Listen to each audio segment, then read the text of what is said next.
రాకు రావొత్తిస్తే ద్విత్వాక్షరం. ఏ ఒత్తుకు ఆ ఒత్తిస్తే అది ద్విత్వాక్షరం.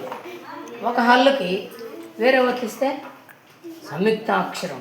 అర్థమైందా? ఇప్పుడు చూడు, సంయుక్తాక్షరాలు నేర్చుకుందాం. చూడు, ఇదేమిటి? క. ఇది రావత్తు. కాకు రావత్తిస్తే క్ర. ఏంటి? క్ర. ఇప్పుడు చూడు, ఇదేంటి? కాకు దీర్ఘం ఇస్తే కా. కాకు దీర్ఘం ఇచ్చిల్లా రావత్తిస్తే క్రా. ఇప్పుడు చెప్పు గట్టిగా, క్రి. ఇప్పుడు చూడు, చూడు నెక్స్ట్. ఇప్పుడు చెప్పు క్రు. నెక్స్ట్ క్రే. ఇప్పుడు క్రో. ఇప్పుడు గట్టిగా, కానీ గట్టిగా. ఇప్పుడు క్రమ్. కిషోర్ చాలా బాగా చదువుతాడు. ఈసారి కిషోర్ చదువుతాడు. ఇప్పుడు చూడు, ఇప్పుడు గాకు రావత్తిస్తున్నాం. ఏమొచ్చింది? గ్ర. ఇప్పుడు చూడు, చెప్పండి. గ్రా. Very good.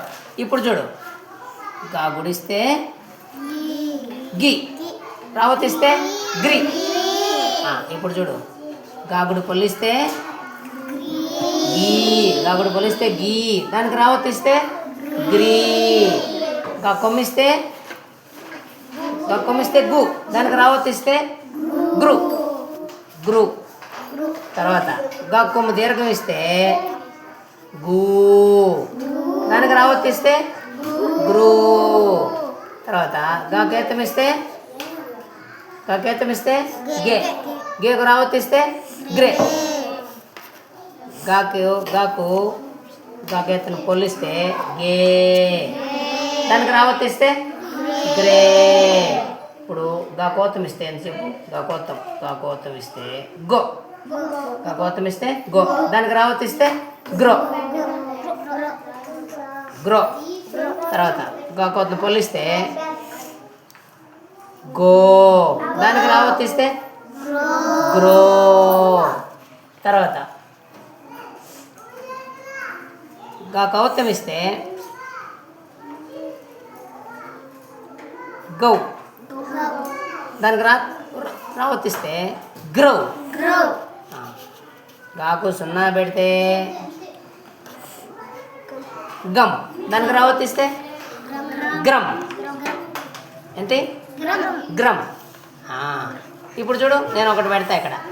ఇప్పుడు ఏం పెట్టాను? ఇది చదవాలి. ఎవరు చదువుతారు? గ్రే. Very good.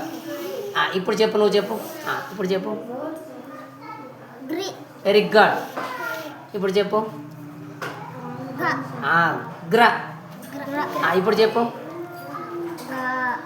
రావద్దు కలిపి. Very good. క్లాప్స్. పర్లేదు చెప్పు. కట్ చెప్పు.